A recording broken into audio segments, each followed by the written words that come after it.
All right, let's get into it. We've got a genuine biological whodunit on our hands today. I'm calling it the case of the two flies. So how does a single species, the humble fruit fly, end up creating two completely different forms? It's a mystery, and we're going to follow the genetic breadcrumbs all the way to the solution.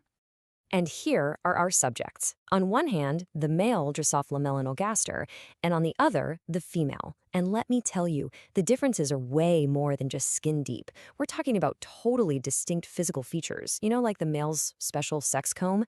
Their internal chemistry is different. Females make yolk proteins that males don't. And they even act differently. Think about those famous courtship dances. I mean, they are fundamentally different creatures, all from the same starting blueprint. So, this really is the core of the mystery, isn't it? It's like a fork in the road during development. You have an embryo with pretty much the exact same set of genes. So, how does it decide? How does it commit to one path and become male, or go down the other and become female? What's making that choice? Now, hold on. If you're anything like me, your first thought is probably the Y chromosome, right? I mean, that's how it works in us humans. And this is a big but, you'd be wrong. For fruit flies, the Y chromosome is all about fertility. It doesn't actually determine maleness. The real first clue, well, it's not in a chromosome at all. It's in the math. So what is this math? It's something called the X to the A ratio.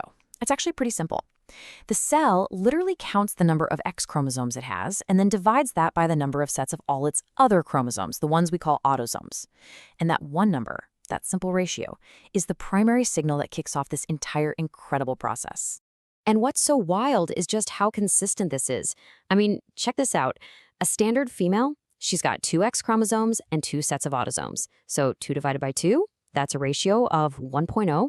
A standard male, he's got 1 X, 1 Y, and 2 sets of autosomes. So that's 1 divided by 2, a ratio of 0.5. And the rule is just crystal clear. A ratio of 1.0 gets you a female, and a ratio of 0.5 gets you a male. It's this beautiful, clean, quantitative system. No ambiguity. So think about that for a second. The cell is basically a tiny living calculator. That's amazing. But, a calculation is totally useless if nothing's there to read the answer. So what's actually reading that final number? What's the molecular machine that looks at a 1.0 or a 0.5 and then physically flips the switch to decide male or female? And that brings us to the absolute star of the show, the key player. The decision, the entire chain of events we're about to see, it all comes down to one single master switch gene. It's called sex lethal, or SXL for short. And literally everything hinges on whether this one gene gets turned on or stays off.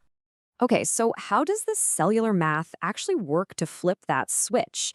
Well, it's all about a competition, a battle, really, between two kinds of proteins. See, the X chromosomes, they pump out proteins we call numerator elements. And the autosomes, they make denominator elements. It's basically a molecular tug-of-war happening inside the cell. This diagram right here shows the whole thing in action. It's a fantastic visual.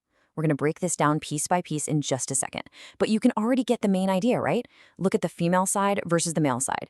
It all boils down to the balance, that tug-of-war, between those numerator and denominator proteins. Okay, so here's the play-by-play. In a female cell, you've got 2 X chromosomes, so it's making a ton of those numerator proteins. The denominator proteins come in and try to grab onto them, but there are just too many. There are always some leftover numerator guys. And what do? They pair up with each other, forming this thing called a homodimer. And bam, that homodimer is the key that turns the SXL gene on. Now, in males with only 1 X chromosome, there just aren't as many numerators to go around. The denominators can bind up every single one. No leftovers, no homodimer, no key.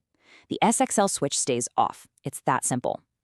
But wait, it gets even cooler, even more elegant.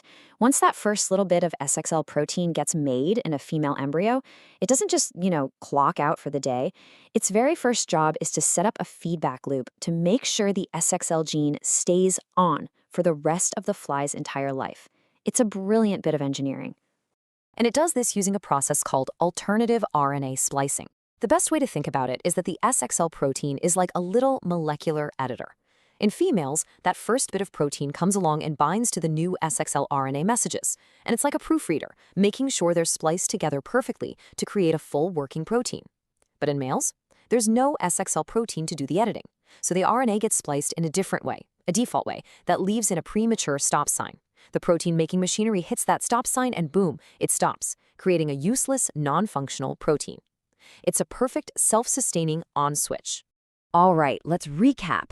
The master switch is now locked in. It's on for females, off for males. That first critical decision has been made.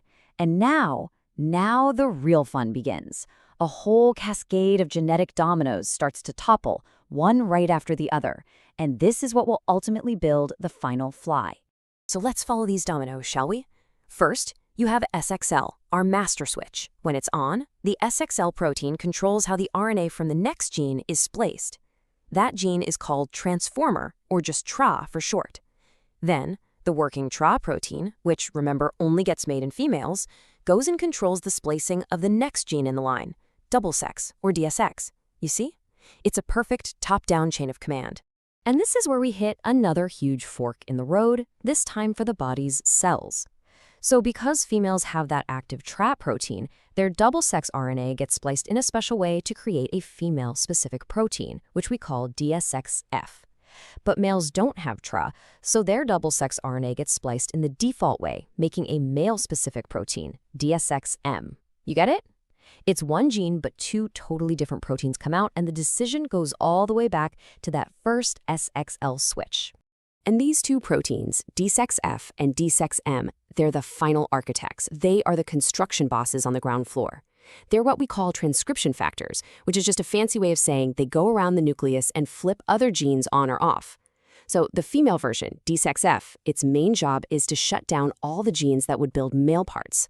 And the male version, DSXM, does the opposite. It turns on the male-building genes and shuts down the female ones. They are literally the ones who build two completely different bodies. Okay, so this all sounds like a neat story, but the real test of a theory like this, the real proof, is to break it. So let's ask the question, what happens if one of these dominoes gets stuck? What if it falls the wrong way or just doesn't fall at all? And the experimental results here are just, well, they're stunning. This is where it gets truly mind-blowing.